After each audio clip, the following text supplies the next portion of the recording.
Perfect. Thank you for that introduction. So, share. Let's see. You guys are probably seeing presenter view at the moment, aren't you? Yeah, okay. Just presentation mode now, not presenter mode? Perfect. All right. So as I was introduced, my name is Jessica Fries, and I'm going to tell you guys about some myths and hopes that come along with quantum computers in the current publicity that you may see, so that when you see a news article about quantum computers and they're like, they'll change the world, you can look at it and see whether or not they actually will change the world, or if someone's just pulling your leg to try to make a lot of money. But before I get to that, I just wanted to let you know a little bit about me and why I find quantum computers so interesting. So I started off in a town in Pennsylvania called York, and I did go to a high school about 7-8 years ago now, Central York High School in York, Pennsylvania. And after that, when I graduated, I went to the University of Rochester. And there I got chemistry and computer science degrees, because apparently I couldn't do just one. And from there, I decided to take my love of chemistry and computer science and do computational chemistry here at Yale, which is where I currently am. And I'm currently on track to get my PhD in about 18 months. So that's kind of exciting. But all of us are more than just our education. So a little bit about fun things I like to do. I am huge into singing and can't wait until we get out of quarantine and past COVID time so I can go do some karaoke. I love going out into nature and fly fishing. It's a special type of fishing that involves trying to imitate the natural wild aquatic insects that live in the water and that fish feed on. And then also, I'm a huge gamer. So if you recognize this game, Project Winter, then I hope you've gotten the chance to play it or at least watch some Let's Plays. But this is currently the game that I'm really invested in. But why do I care about quantum computing? Obviously, you know, I deal a lot with computers, being a fan of video games and also having a computer science degree. But everything in our world is described by chemistry. All materials that you see, they're all chemicals. The air that we breathe is a chemical. And chemical systems are all described by quantum mechanics. And so if you want to describe a quantum system as accurately as possible, then it makes sense to work on a computer that works on the same methodology as all of our materials do. So that's a bit about why I find quantum computers so interesting, and I hope by the end of this, you'll know a little bit more about them. But I wanted to give you guys a bit of a foreword before I jump into this, because I hope to inspire you to look up more about quantum computers after this. But you may find when you do that, that there's a lot of math. And I don't want you to run away, say that's scary, it's super scary, because I want you to know right now that when I was in middle school and high school, I liked math. I did well in math, but I was no star in math. And so math, like any other language, you have to practice it and it comes with time. So if you look up things about quantum computers and you start running into math that looks like another language, that's okay. You'll get there. You just have to keep working at it. So today I want to give you some tools and terminology so that you can begin looking into quantum computation yourself. So first off, what do you guys know about classical or quantum mechanics? Have you ever heard those terms? You can feel free to type it in the chat. Getting some yeses, getting some nos. Lots of no's. Superposition, someone says. We'll talk about that. In a Marvel movie, yes. Yeah, Ant-Man talks all about quantum mechanics. All right, yeah. So quantum and classical mechanics are the two different ways that physics uses to describe the natural world.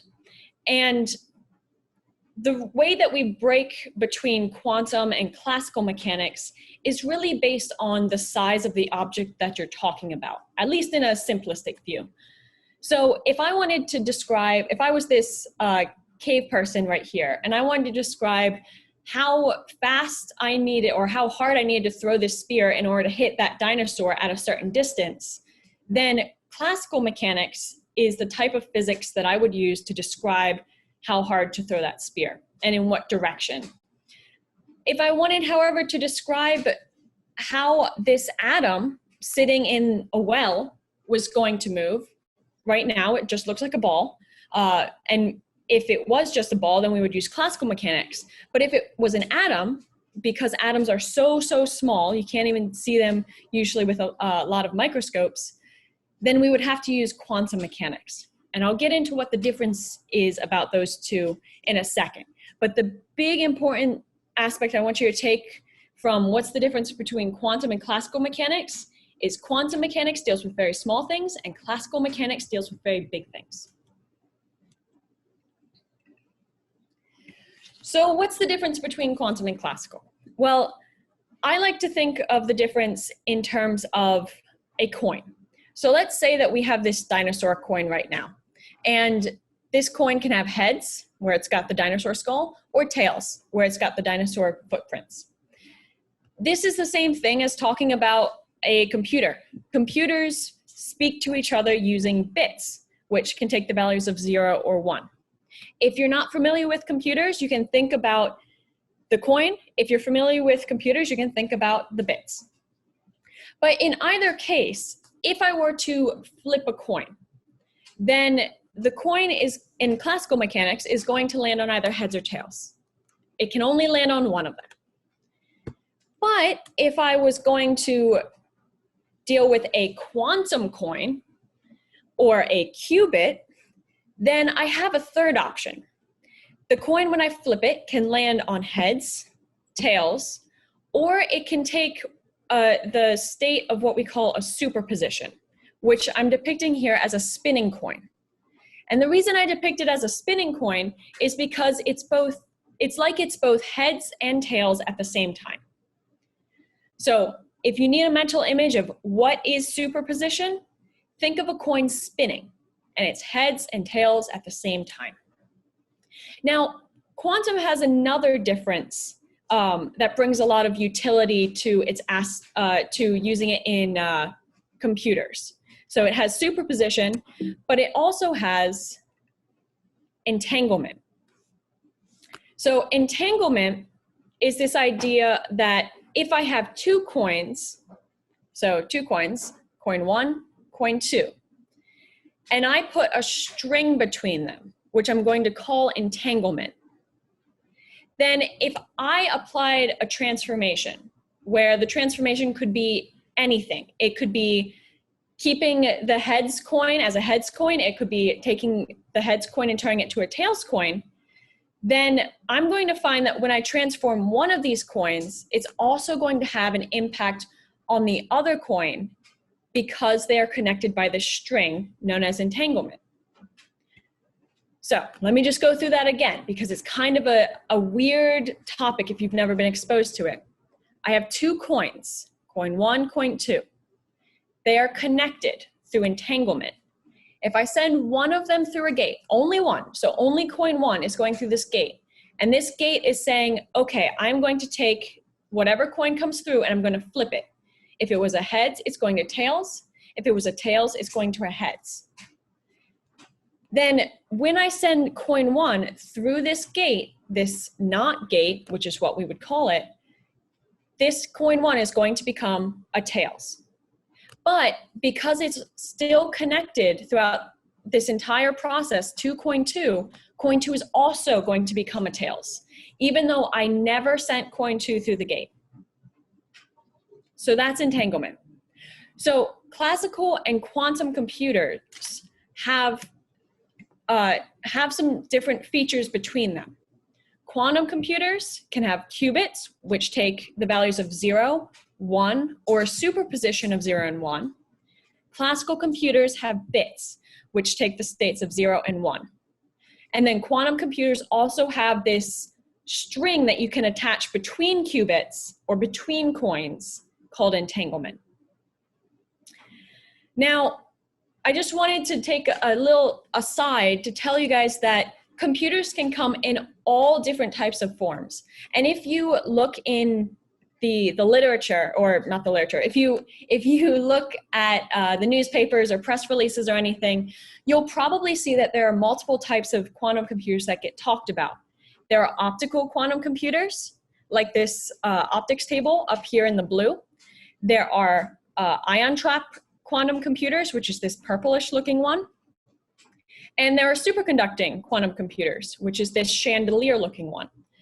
And there may even be more quantum computers that you'll hear about.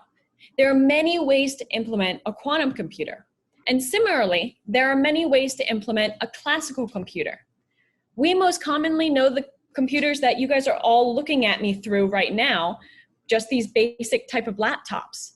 But back in the 1950s, there were these big computers that took punch cards, which are just, you can imagine them as a note card with a bunch of holes in them. And that's how people interacted with them. They fed in a punch card to tell the computer what to do. So there are multiple different types of computers that can exist, both in classical and quantum computers. And I wanted you guys to be aware of that. So let's get to the myths.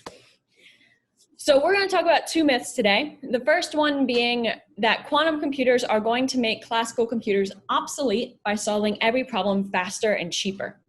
And the second one is that quantum computers are going to ruin our security and our banks are not going to be safe.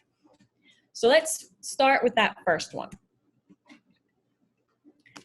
So, are quantum computers going to make classical computers obsolete? No, they're not. This myth is very false. And the reason for that is a very mathy reason, but it comes down to the Church-Turing thesis, which states that any problem solvable by a classical computer is solvable by a quantum computer and vice versa. So any problem that's solvable by a quantum computer is solvable by a classical computer. Now, can anyone tell me what or who this guy right here is? You can type it in the chat.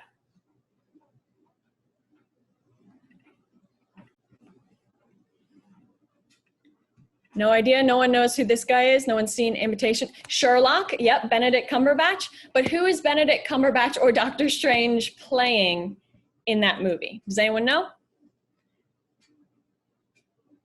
Alan Turing, someone got it. So Alan Turing is commonly known as the inventor of the computer. Back in World War II, they were trying to solve the code machine of the Germans, or rather the Nazis. And in order to solve this complex encryption machine that the Germans had called the Enigma, Alan Turing invented the first computer. And so The Imitation Game is a fantastic movie. I highly recommend you check it out if you haven't already. And it talks about the process of Alan Turing coming up with this computer. And of course, Turing is the Turing in Church-Turing thesis, which is what I just said right here. So I'm not going to go into the math of how, you know, any problem that's solvable by a classical computer can be solved by a quantum computer and vice versa. But it's important to know that that is true, because it is for that reason that classical computers and quantum computers are not going to make each other obsolete. Now, where does this myth come from? The myth comes from the fact that some problems are faster to solve on either classical computers or quantum computers. So that's why down here I've drawn that this quantum computer is about equal to this classical computer, because in some cases it will be true that the quantum computer is faster to run a certain problem, and in other cases the classical computer will outperform the quantum computer. but neither one will make the other obsolete.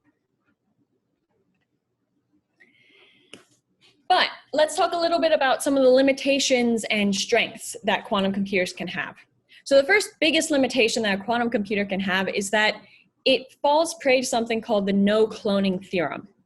Now, what that means is that if you had a qubit, which again can take 0, 1, or a superposition, if you had that qubit, if you didn't know what value it had, what value it currently was, so I didn't know if it was a 0 or 1 or in a superposition, then I can't make a copy of it. Obviously, if I know that it's a qubit and it's a value of 1, I can just say, all right, I'm going to make another qubit of the value 1. But if I don't know that, then I can't automatically copy it. Now, this is different from a classical computer. On classical computers, you don't have to know what the bit is in order to copy it. There are processes, there are gates that you can send bits through to automatically copy them. And why does that matter? Why is this a limitation of a quantum computer? Or why is copying something that we wish that we had on quantum computers? Well, one of the reasons is that cloning or copying is a big part of multiplication. And I don't know if you guys have ever thought about the processes or the things that you do on computers, but I know I personally use Control-C quite a bit in order to speed up what I'm doing. And Control-C is a form of copying. And a lot of the things that we do involve multiplication under the hood of the computer. But also, our computers, whether they're classical or quantum, are susceptible to the environment. They're susceptible to having errors. It's possible that there's some static charge in the room and I touch my hand to the computer and I transfer that static charge to the computer. In that instance, that static charge could flip one of the bits from 0 to 1. Now, how do classical computers deal with that? Well, they deal with it by having multiple copies of the bits. So on a classical computer, if I initially had a bit set to 0 and I wanted to protect it, I wanted to protect this information so that it didn't get corrupted when I touched that static charged finger to the computer, then I would make 3 copies of that bit. And then when my static charge hit that second bit and turned it to a 1, I could just take the average of those 3 bits and turn it back to a 0, because the average is going to be closer to a 0 than a 1. And therefore, I would know that that should have been a 0. So on classical computers, we can do this error correction in this way, and it's very simple because we can clone the bits without having to know what they were. On quantum computers, we can still do error correction, but it requires some additional work. So that's definitely a limitation of quantum computers.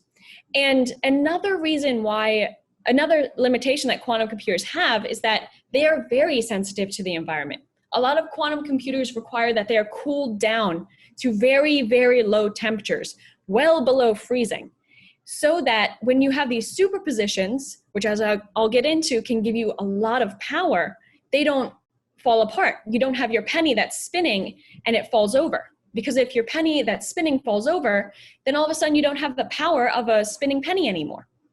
And you can't be in both 0 and 1 at the same time.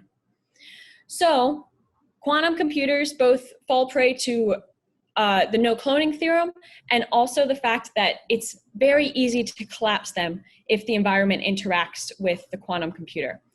So those are some limitations. But what are some cases where superposition and entanglement, these things that are special to a quantum computer, can come into play? So let me say that you have a big wardrobe, for example. So we're going to talk about the strength of quantum computers and how using superposition and entanglement can solve a specific problem here. So let's say that you have a big wardrobe. You have a bunch of shoes, n number of shoes. You have a bunch of pants, shirts, hats. If I wanted to pick out an outfit, say the best outfit, the outfit that looked the best on me, then I would have to go through every possible combination in order to figure out which outfit would be the best.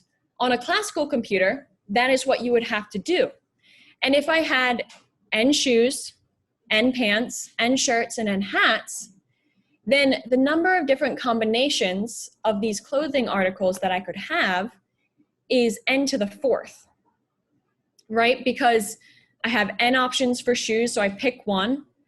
I then have to try it out with each of the other n possibilities of pants, shirts, and hats. And I would have to do that for every possible combination.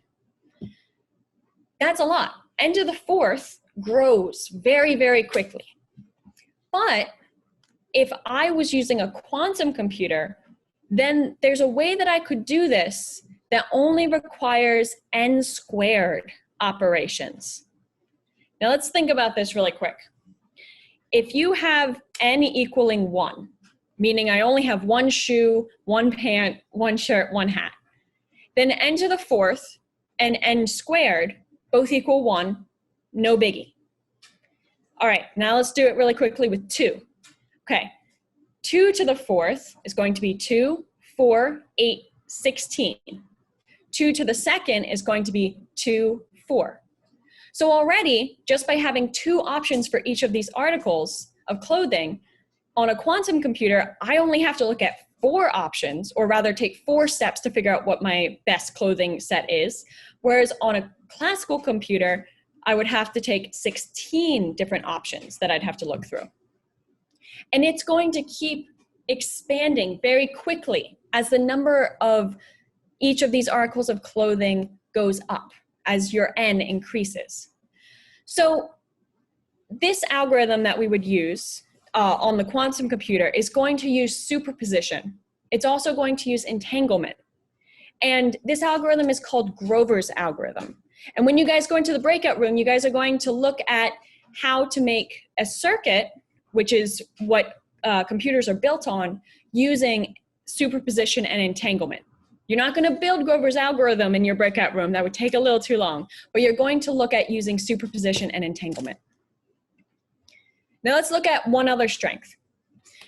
So in this example, I'm going to take a wild guess and assume that you guys don't know what you're looking at. Is that true? Type in the chat if you have any clue what I'm showing you right here. Nope. Oh, someone says yes. Nope, lots of no's. Okay, so what I'm showing you here is what we would call a periodic function. And a periodic function has something called a period, which just means that we have a repeating peak. So what you notice is that this sharp pointed peak right here shows up again and again and again. And same thing down here. We have a peak right here that shows up again and again. And with this last one, again and again. So a period is going to be the separation between those peaks, how long it takes until you come back to the same peak. Now, a lot of our banking systems, a lot of our communications, anytime you see encryption, a lot of the times that is using something called RSA encryption. And RSA encryption is based on very big numbers that act as keys. So if I wanted to talk to Josie, for example, who is in the chat right now, and Josie has a lock. If I wanted to talk to her and she wanted to be sure that it was me who was talking to her, then I would have to send her this very long number acting as a key in order to unlock the chat in order to talk to her. Now, this very long key, in order to figure out what it is supposed to be, you have to do something called factorization, which I'm sure you guys are all familiar with. It's like if I have the number 8 and I need to factor it, I can factor it into 2 and 4, the different things that you can multiply together in order to get that number. But if you have very, very big numbers and you need to factor it down to just the prime numbers, so just 1s, 3s, 5s, any prime numbers, that problem of factoring a really big number down into its prime numbers is the same thing as trying to find these periods in the peaks. Now that may seem insane to you, but trust me on this, because I would love to show it to you, but we just don't have enough time. But factoring very large numbers into their prime factors is going to be the same thing as finding each of these peaks, the periods for each of these peaks. And in order to find those periods, we do something called the Fourier transform. Now, the Fourier transform on a classical computer is going to take an exponential number of operations. I'm going to have to check 2 to the n operations in order to do a transformation to find what these periods are. But if I did this on a quantum computer, then I can do it with only n cubed operations, which is much, much faster.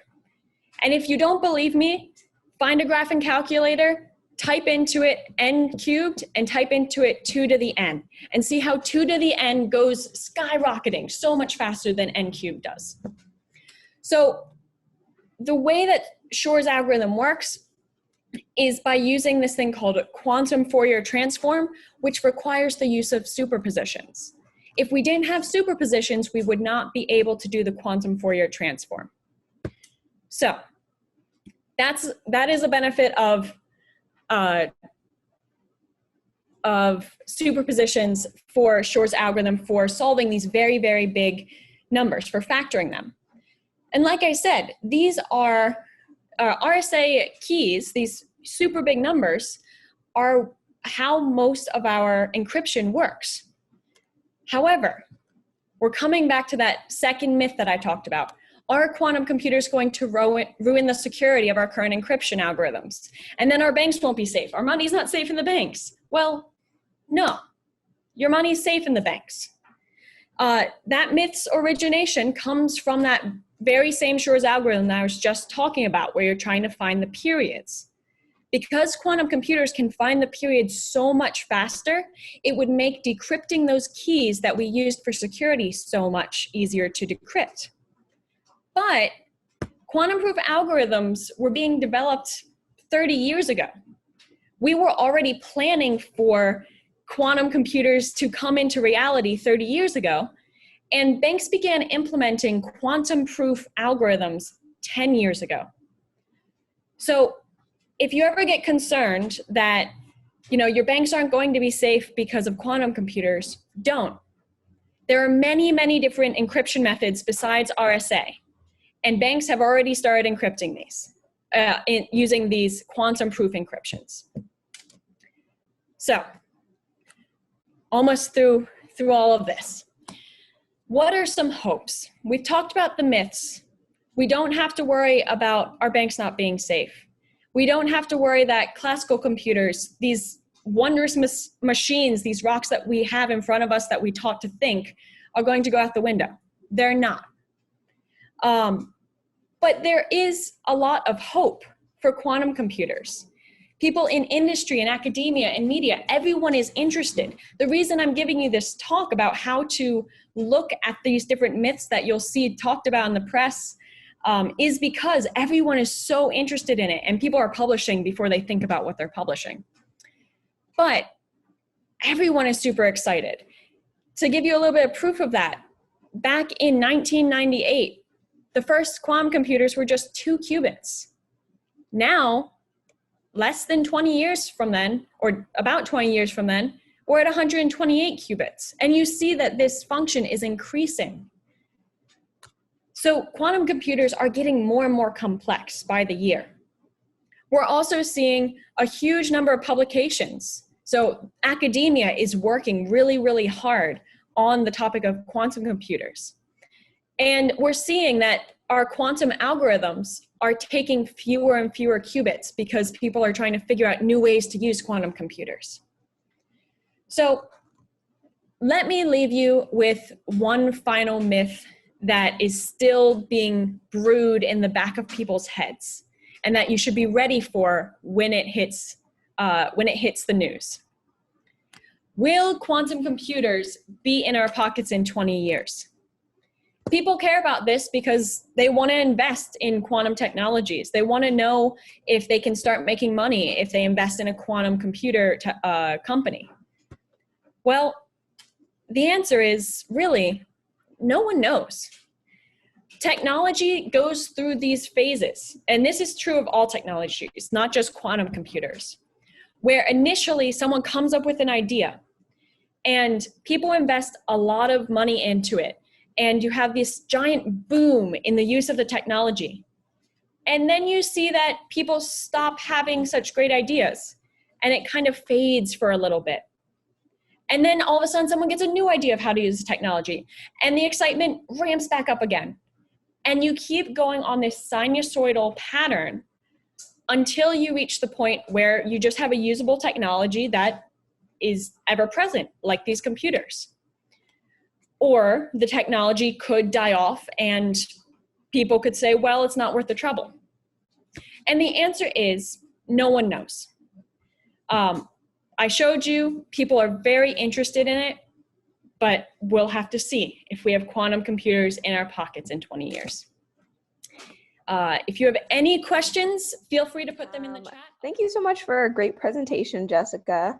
The students definitely had some questions. So one question was, what would happen to a superposition coin if it went through the gate? Which gate? Any gate? Example. They weren't very specific, so let's go with any gate. Okay, so let's go with the NOT gate because I think it's the simplest gate. Remember that the NOT gate is going to take any state that's in 0 and go to 1, and any state that's in 1 and go to 0. If you want to think about heads and tails, a heads goes to tails, a tails goes to heads.